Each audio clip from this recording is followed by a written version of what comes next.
औज़ुबिल्लाहिमिनश्शैतानिर्रजीम बिस्मिल्लाहिर्रहमानिर्रहीम। अस्सलाम वालेकुम माय डियर स्टूडेंट्स। उम्मीद कर रहा हूँ कि आप वालिदैन की रिस्पेक्ट कर रहे होंगे और अपने छोटे बहन भाइयों पे शफ़क़त भी कर रहे होंगे, उनसे मोहब्बत भी कर रहे और उनको पढ़ाई का भी कह रहे होंगे। ये इसलिए बता रहा हूँ कि पढ़ाई के साथ साथ आपका ये भी फ़र्ज़ बनता है कि आप अपने अखलाक में चेंज लेके आए। आज का जो हमारा क्वेश्चन है that is favourably what is indirect calorimetry. तो पिछले लेक्चर में मैंने डायरेक्ट कैलोरीमेट्री का आपको बताया था और होपफुली मैं उसका सब्सक्रिप्शन में डिस्क्रिप्शन में मैं उसका लिंक भी शेयर कर दूंगा कि डायरेक्ट कैलोरीमेट्री में हमने क्या पढ़ा था। तो आप डिस्क्रिप्शन में जाके वो लिंक पे फिर क्लिक करके आपको डायरेक्ट कैलोरीमेट्री का लेक्चर आप वहाँ से देख सकते हो।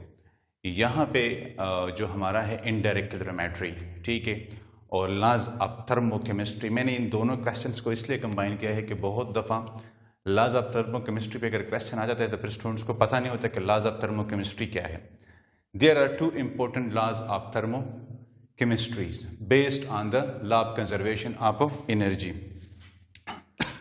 तो आप लिखें कि there are two important laws of thermochemistry which are based on law of conservation of energy।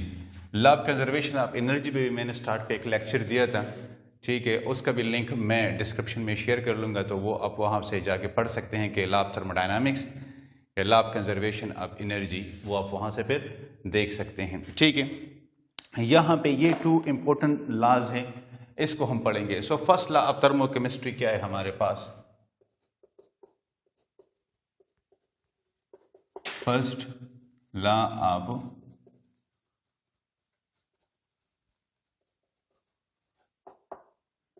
Thermochemistry, first law of thermochemistry, उसकी क्या स्टेटमेंट है? तो उसकी स्टेटमेंट है कि the amount of heat evolved या the amount of heat required to decompose a compound, the amount of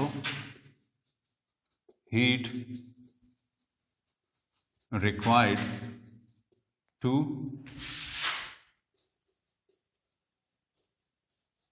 decompose a compound. अब ये कंपाउंड को हम किस चीज में डिकम्पोज करते हैं? Into its element, into its element. मैं एग्जांपल में आपको समझा दूंगा। Into its element is equal to the, अब ये किसके बराबर है? Amount of heat evolved equal to the amount of heat evolved. अब यहां पे जो हीट रिलीज हो रहा है, when that compound is formed, when that compound is formed from its element, from its element. जब किसी कंपाउंड को हम डिकम्पोज करते हैं उनके कॉन्स्टिट्यूएंट्स में, उनके इंग्रेडिएंट्स में या उनके पार्टिकल्स में, जितना हम उसको हीट प्रोवाइड करते हैं डिकम्पोजिशन के लिए, एग्जैक्टली उतनी ही हीट वो फिर हमें प्रोवाइड कर रहा है अगर वो क्या हो रहा है, उन्हीं इंग्रेडिएंट से अगर वो बन रहा है, ठीक है। तो एक एंडोथर्मिक और दूसरा एक्सोथर्मिक। एंडोथर्मिक और एक्सोथर्मिक में यहां से आपको थोड़ा सा सिंपल हो जाएगा कि अगर कोई प्रोसेस एंडोथर्मिक है या एक्सोथर्मिक है, दोनों में सिर्फ साइन का चेंज आ सकता है, बाकी amount of heat will be equal in both the cases. I mean to say कि क्वांटिटी हमारे पास सेम रहेगी, सिर्फ साइन कन्वेंशन का फर्क आएगा जो कि शो करेगा कि एंडोथर्मिक है या एक्सोथर्मिक है, आपने हीट प्रोवाइड किया है या उसने बदले में आपको हीट दिया है। तो दोनों का अमाउंट इक्वल होगा, सिर्फ साइन का फर्क होगा। यहां पे अगर हम एग्जाम्पल ले ले अमोनिया की, ठीक है, अगर हम एग्जाम्पल ले ले अमोनिया की, तो अमोनिया के फर्स्ट स्टेप में हमारे पास क्या हो रहा है? फर्स्ट स्टेप में हमारे पास N2 हमारे पास कौन से स्टेट में है? गैसियस स्टेट में है। प्लस 3H2 गैसियस स्टेट में है, ये हमें दे रहा है 2NH3। कौन से स्टेट में होगा? ऑब्वियसली गैसियस स्टेट में होगा। अब यहां पे जो डेल्टा H है, अब ये एक्सोथर्मिक प्रोसेस है। क्या है? एक्सोथर्मिक प्रोसेस है। यहां पे जो डेल्टा H है, यहां पे बेशक आप एक्सो लिख ले, -46.11 किलो जॉल पर मोल, -46.11 किलो जॉल पर मोल। अब इसी रिएक्शन को का बी स्टेप आप देख लें कि अगर हमारे पास अमोनिया है, गैसियस फॉर्म में है, ठीक है, और ये अपने कॉन्स्टिट्यूएंट्स में डिकम्पोज हो रहा है, N2 गैसियस में, 3H2 गैसियस में, तो यहां पे हम हीट प्रोवाइड करेंगे। एंडो है, एंडोथर्मिक प्रोसेस है। इसके लिए हमारा कितना होगा? तो यही वैल्यू होगी, लेकिन प्लस 46.11 किलो जॉल पर मोल। ये basically first law of thermochemistry का स्टेटमेंट है कि किस तरह हमारे पास एंडोथर्मिक और एक्सोथर्मिक प्रोसेस अकर करते हैं। Now we are moving towards the second law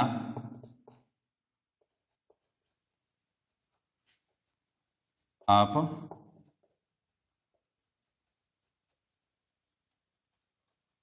thermochemistry. Second law of thermochemistry. अब सेकंड लॉ ऑफ थर्मोकेमिस्ट्री में हमारे पास क्या है? बेसिकली ये है हेसेस लॉ। क्या है? ये है Hess's law of heat. Don't worry, ये सारा कुछ लेक्चर के एंड में आपको बिल्कुल पानी की तरह इजी लगेगा, ठीक है।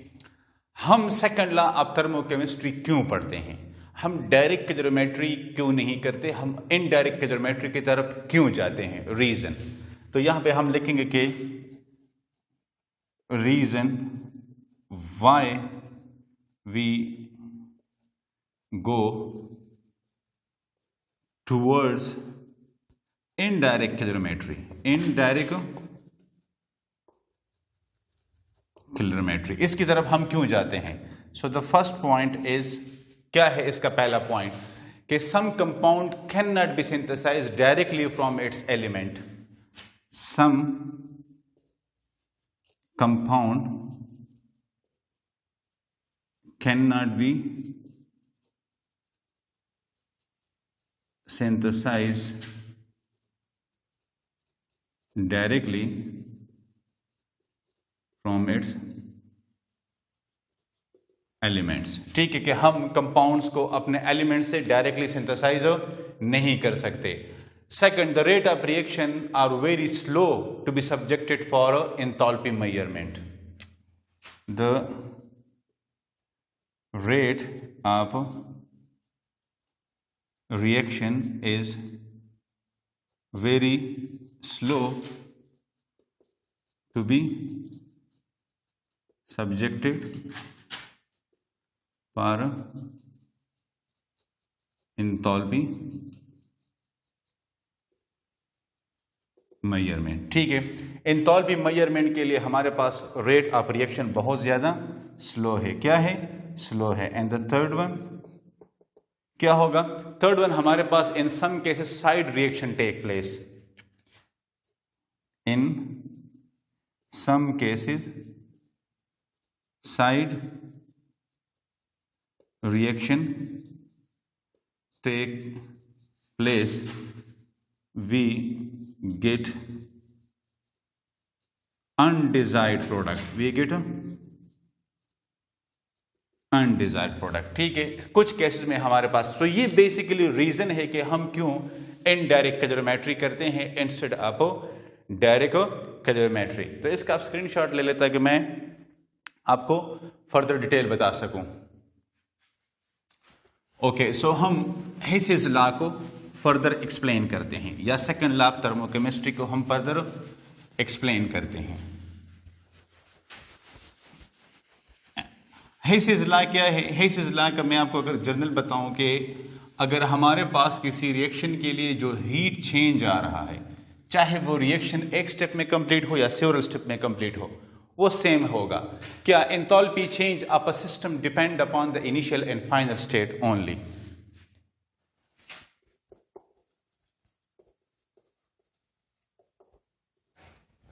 enthalpy change of a system depend on its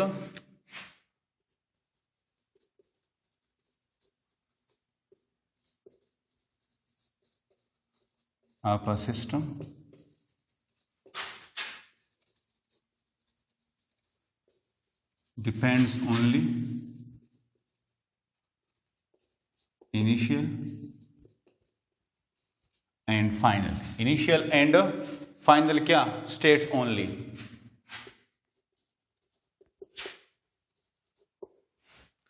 सिर्फ मतलब यह है कि इनिशियल और फाइनल वैल्यू पे ये डिपेंड करता है. It is independent of the path followed.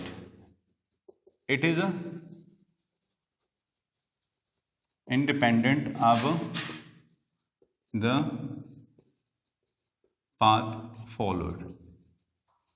अगर आपको याद हो तो डिस्क्रिप्शन में मैं एक लिंक ये भी दे सकता हूं कि हमने स्टेट फंक्शंस पढ़े थे कि जो इनिशियल और फाइनल वैल्यू पे डिपेंड करता है, पाथ फॉलोवर्ड पे वो डिपेंड नहीं करते. एग्जैक्टली ये चीज वही है. या इन अदर वर्ड्स हम कह सकते हैं,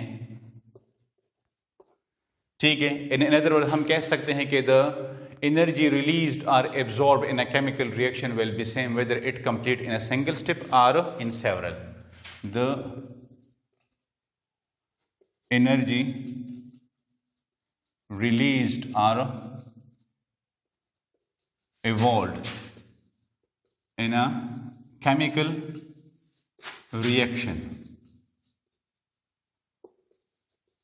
will be same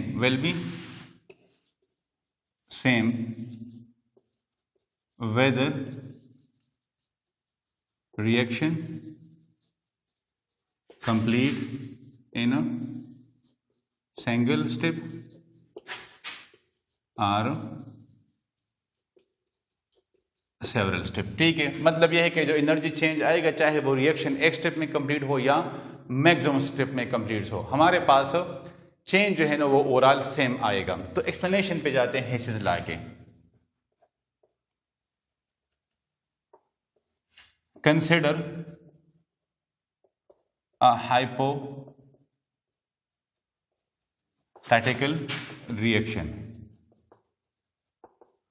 hypothetical reaction हम लेते हैं कि हमारे पास लेट सपोज ए से डी में एक सब्सटेंस बन रहा है. डायरेक्टली ए से डी में हमारे पास एक सब्सटेंस बन रहा है. ठीक है, अब ये सब्सटेंस दो तरीकों से बनता है. फर्स्ट हमारे पास क्या है? फर्स्ट हमारे पास है डायरेक्ट स्टेप,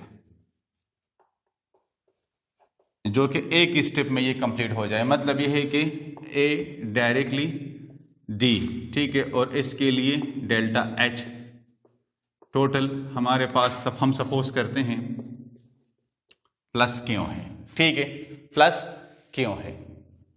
अब सपोज करें कि हमारे पास यही reaction according to Hess's law होता है, अकॉर्डिंग टू सेवरल स्टेप, और we can say Hess's law. तो हिसेस लॉ के मुताबिक क्या होगा? हिसेस लॉ के मुताबिक होगा कि फर्स्ट ए से बी बनेगा, तो डेल्टा H1 प्लस Q1. फिर क्या होगा? बी से सी बनेगा, डेल्टा H2 प्लस Q2. और फिर सी से डी बनेगा, डेल्टा H3 प्लस Q3. ठीक है, ये प्रोसेस ऐसे हो रहा है. कैसे हो रहा है? ए से डी बन गया, ये डायरेक्ट स्टेप है, लेकिन यहां पे ए से बी बन रहा है. ये हमारा क्या है? डेल्टा H1 है. बी से क्या बन रहा है? सी. ये हमारा क्या है? डेल्टा H2 है. और सी से हमारा डी बन रहा है, ये क्या है? डेल्टा H3 है. अब देखिए, ये डेल्टा H है डायरेक्ट स्टेप, और ये देखिए डेल्टा H1, डेल्टा H2 और डेल्टा H3, ये जो है आपके पास. अब अगर हम ऐड करें तो delta H1 plus delta H2 plus delta H3 is equal to delta H is equal to plus that Q. मतलब ये है कि ये दोनों सेम है. ये दोनों क्या है? ये सेम है. चाहे ये रिएक्शन एक स्टेप में कंप्लीट हो जाए या ये रिएक्शन सेवर स्टेप में कंप्लीट हो जाए, हमारे पास जो नेट चेंज आएगा वो सेम आएगा। आप इसका स्क्रीनशॉट ले लें। मैंने हाइपोथेटिकल, अब मैं इस पर केमिकल रिएक्शन अप्लाई करता हूं। ठीक है, कि अगर हम एक केमिकल रिएक्शन को मतलब यहां पे ले ले तो उससे क्या बनेगा। केमिकल रिएक्शन हम कार्बन डाइऑक्साइड का भी ले सकते हैं, केमिकल रिएक्शन हम सोडियम कार्बोनेट का भी ले सकते हैं, वो हम इस पे अप्लाई करते हैं और उसका हम रिजल्ट देखते हैं। तो सबसे पहले एग्जाम्पल में हम सोडियम कार्बोनेट को, सोडियम बाइकार्बोनेट को हम देख लेते हैं एग्जाम्पल में। तो एग्जाम्पल में हमारे पास क्या है, एग्जाम्पल में हमारे पास व्हेन सोडियम बाइकार्बोनेट, और ये किस चीज से प्रिपेयर हो रहा है, sodium carbonate is prepared in one step. Sodium carbonate is prepared in one step. तो वन स्टेप में सोडियम कार्बोनेट किस तरह प्रिपेयर हो रहा है, तो देखिए हम, ये फर्स्ट वन है 2Na, किस चीज से, 2NaOH प्लस किसके साथ रिएक्शन कर रहा है, CO2 के साथ कर रहा है। तो ये हमें क्या दे रहा है, Na2CO3 प्लस H2O।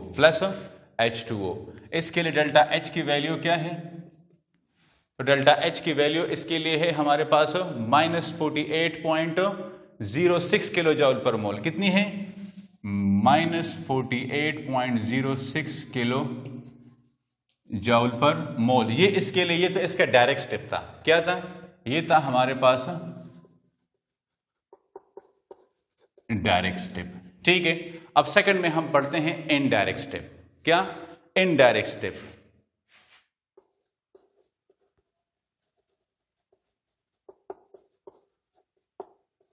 अब इनडायरेक्ट स्टेप में हम इसको किस तरह प्रिपेयर कर सकते हैं, तो सबसे पहले हम NaOH and CO2 का रिएक्शन करते हैं।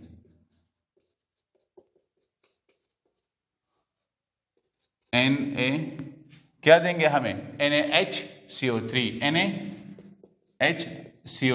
ये हमें पहले स्टेप में दे रहा है। तो इसके लिए डेल्टा H1 की वैल्यू क्या है, इसके डेल्टा H1 की वैल्यू है हमारे पास, हाँ कितनी है, अच्छा मैंने ये वैल्यू थोड़ी सी चेंज कर दी है, ये हमारे पास तकरीबन कुछ बनती है मेरे ख्याल में 89.16। ठीक है, 89.16, और ये वैल्यू हमारे पास है -48.06 किलो जूल पर मोल। अब हमारा सेकंड स्टेप है। सेकंड स्टेप में हम किस चीज से करवाएंगे, NaOH प्लस NaHCO3। ठीक है, तो इसका हम रिएक्शन करवाएंगे। इसका रिएक्शन हमारे पास किस तरह होगा, Na2CO3 प्लस H2O। तो इसके लिए डेल्टा H2 कितना होगा, इसके लिए डेल्टा H2 हमारे पास है -41.02 किलो जूल पर मोल। ठीक है, तो एक हमारा वो स्टेप हो गया। ठीक है, ये हमारा A और ये हमारा B, ये 2 स्टेप्स में ये रिएक्शन कंप्लीट होता है। अब अगर हम इसका निकालें तो delta H that is equal to delta H1 delta H2। Delta H का अगर आपको ये वाली वैल्यू याद है तो इसको आप यहां पे उठा के लिख ले तो -89.16। ठीक है, ये हमारे पास आ जाएगी -48.06 प्लस इंटू माइनस तो -41.02। तो इससे क्या बनता है, -89.16 इज इक्वल टू, हाँ इससे क्या बनती है हमारे पास, तो ये हमारे पास 89.08 -89.08, ये हमारे पास अब देखिए वैल्यूज आती है, ये हमारे पास वैल्यूज इसकी आती है। ठीक है, तो ये मतलब डायरेक्ट स्टेप और इनडायरेक्ट स्टेप। सिमिलरली मैं आपको CO2 का भी एग्जांपल करवा सकता हूं कि CO2 की प्रिपरेशन हमारे पास अगर होती है तो एक फर्स्ट वन डायरेक्ट स्टेप, क्या होगा हमारा डायरेक्ट स्टेप। तो डायरेक्ट स्टेप में क्या है, कार्बन सॉलिड फॉर्म में कंबाइन हो रहा है, ऑक्सीजन गैसियस फॉर्म में, CO2 बन रहा है। आप सबको पता है कि CO2 का हमारे पास कितना है, -393.7 किलो जूल पर मोल। ये हमारा डायरेक्ट स्टेप हुआ। इनडायरेक्ट स्टेप क्या होगा?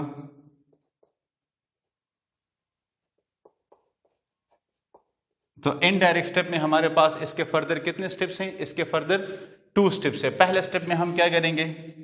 C प्लस हाफ O2, तो कार्बन मोनोऑक्साइड बनेगा। उसके लिए डेल्टा H1 कितना है? -111 किलो जूल पर मोल।